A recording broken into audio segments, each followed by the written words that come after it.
So, kalian kan sering banget nih nanya ke aku kan, kayak Kak minum susu protein nggak?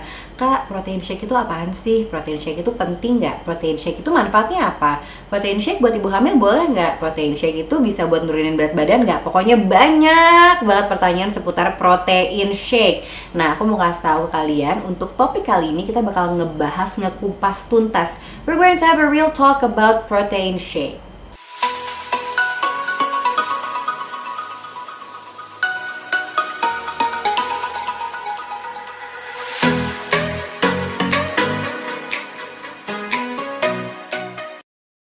Protein shake itu sendiri, itu tuh kayak bubuk protein yang dicampur ya kan, di shake di kayak botol minum, ada kayak shaker namanya.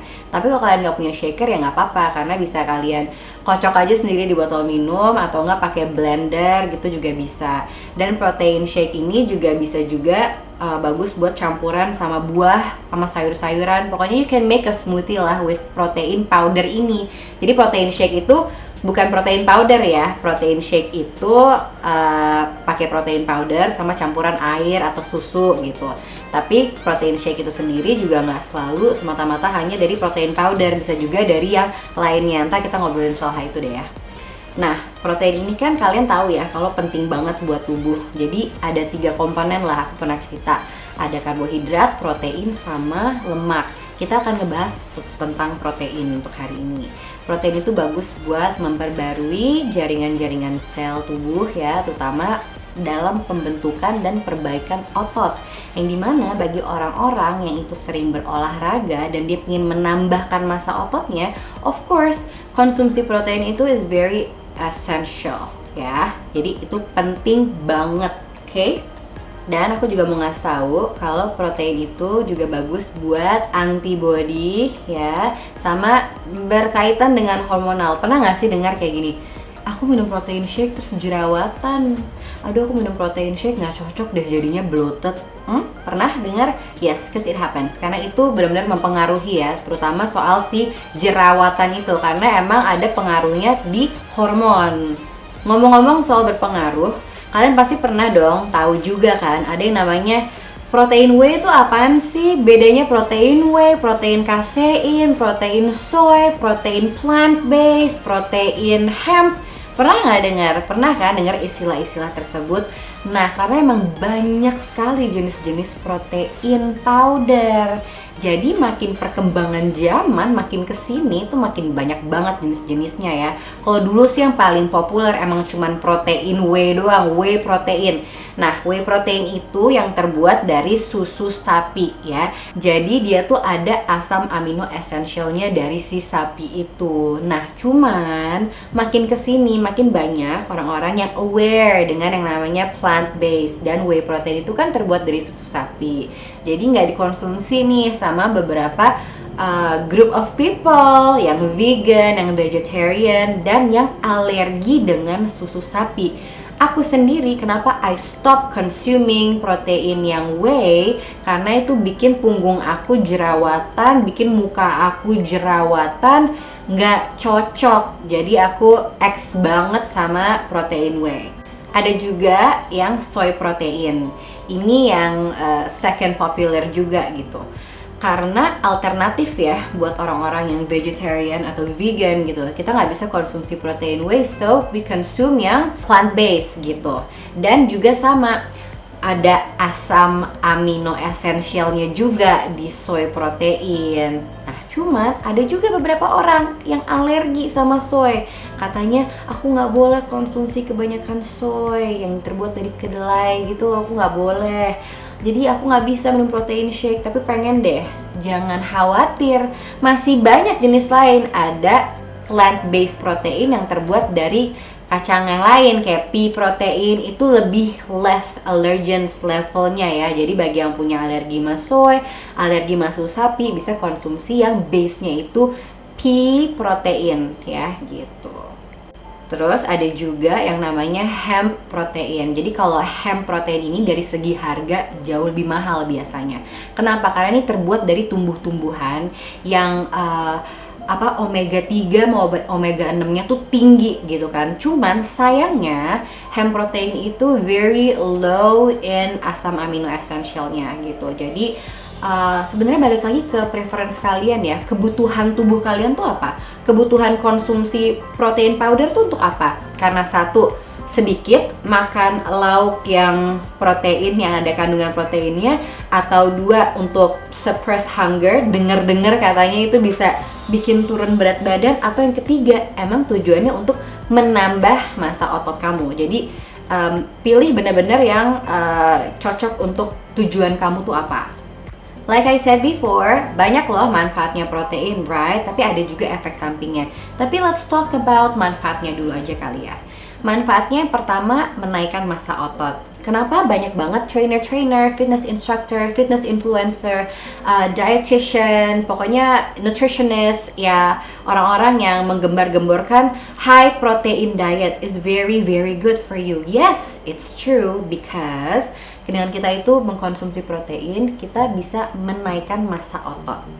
Menaikkan massa otot itu berarti di saat kita konsumsinya itu sufficient amount of protein daily, ya kan, itu bisa kayak regenerate your muscle tissue, your muscle cells. Jadi bagi orang yang sering berolahraga, ya kan, dia itu bisa menambahkan massa otot karena having more muscle mass dibanding fat, itu muscle mass itu burn more calories gitu dibanding si lemak gitu.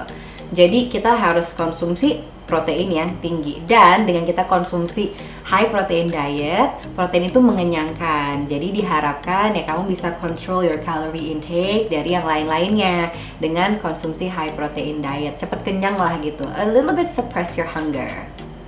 Terus aku juga pernah ada teman bodybuilder aku yang kasih tahu kalau kita konsumsi protein di malam hari, katanya lebih cepet lagi penambahan massa ototnya, perkembangan ototnya, pemulihannya lebih cepat lagi. Tapi konsumsinya kurang lebih 40 gram protein sebelum tidur. Nah, ini kalian coba cross check aja, like Google it, find it, is it true or not ya. Jadi jangan terlalu mentah-mentah yang aku kasih tahu ya. Ini aku juga dengar dari teman aku yang bodybuilder gitu. And then aku juga pernah praktekin, tapi waktu aku lagi ada goal untuk bener-bener kayak aku ada target waktu itu untuk acara sports event. I have to conduct it gitu kan, aku yang nge-lead, aku harus prima banget dong ya kan. Aku juga pengen badannya kelihatan kayak serat-serat ototnya tuh terlihat gitu, like getting toned. So I did consume protein shake sebelum tidur. Jadi aku makan malam, nggak ada karbohidrat sama sekali, bener tok cuman makan lauk aja waktu itu, dada ayam pakai telur, that's it. And then jeda sejam, abis itu aku glek minum protein shake. Tapi protein shake-nya aku nggak lebih dari yang 20 gram sampai 22 gram satu kali serving, karena di aku too much protein ya itu tiba-tiba jadi jerawatan gitu kan. Terus habis itu badan tuh kayak ada sedikit-sedikit rasa gremet gitu. Jadi aku juga nggak bisa too much. So aku batasin daily itu at least aku konsumsi 80 gram, maksimum itu 100 gram protein. Itu kalau lagi bener-bener lagi nge-pump banget gitu, lagi yang olahraga functional training banget.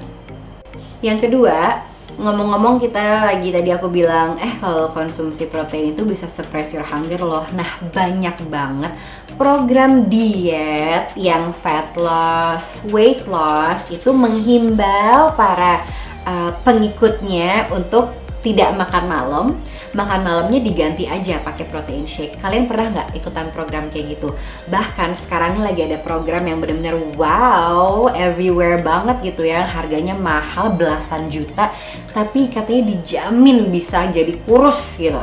Pernah dengar kan programnya apa? Aku nggak mau nyebut merek ya, cuman ini lagi marak banget di kalangan teman-teman aku dan juga permemberan aku yang nanya, worth it nggak sih? Soalnya pas dilihat tuh ternyata ada minum pil dietnya, ada pilnya, itu fat blocker atau fat burner, I don't know. Terus habis itu malamnya itu cuman disuruh minum protein shake dari merekanya, dari si brandnya itu. Well, untuk bagian yang minum protein shake malam harinya, aku setuju gitu, cause it is true.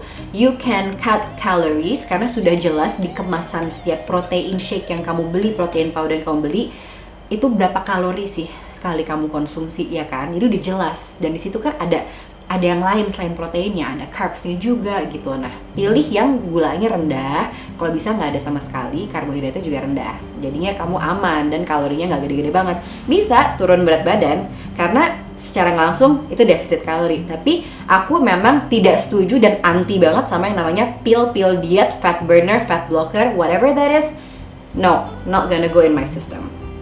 Jadi kalau kamu tuh emang lagi program penurunan berat badan, defisit kalori, jadiin protein shake itu sebagai meal replacement bisa, tapi disarankan malam hari aja memang ya. Jadi kamu tetap ada asupan real foodnya gitu, whole food, right? Dari pagi, siang, dan juga snacknya. Ntar baru malam sebelum tidur ditutup pakai protein shake.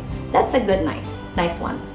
Terus yang ketiga, dapat meningkatkan performa di saat kita berolahraga. Like in a way, give you boost when you are working out gitu, kayak jadi lebih ada powernya. Dan kebanyakan orang, terutama yang memang at the gym gitu ya, memang mereka angkat beban ya kan, pengen ngeliat progres ototnya, itu during lagi session, in between sessions juga mereka udah konsumsi si protein shake-nya. Makanya kenapa kalau ditanya kapan ya sebenarnya kita tuh minum protein shake, sebelum olahraga kah? Pas lagi olahraga kah? Atau sesudah olahraga? Kapan baiknya? Kalau tanya sama aku, jawaban aku anytime is good ya. Mau sebelum boleh, tapi kalau kamu mau olahraga yang jenisnya loncat-loncat, cardio gitu kan, ada jumpingnya like HIIT, and then you consume protein shake before, hati-hati karena itu kan mengenyangkan, ntar perutnya sakit, suka kayak kram perut gitu ya kan, kayak habis makan olahraga aja nggak enak.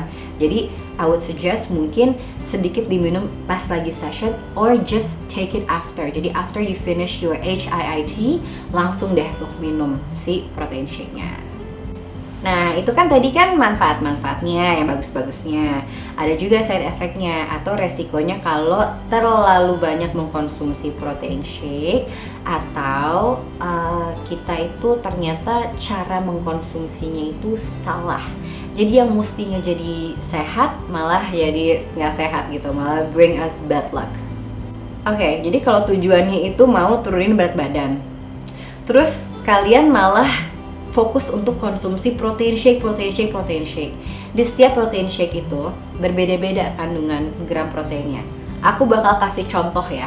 Ini ada beberapa yang aku konsumsi, yang dulu pernah aku konsumsi, dan sampai yang masih aku konsumsi.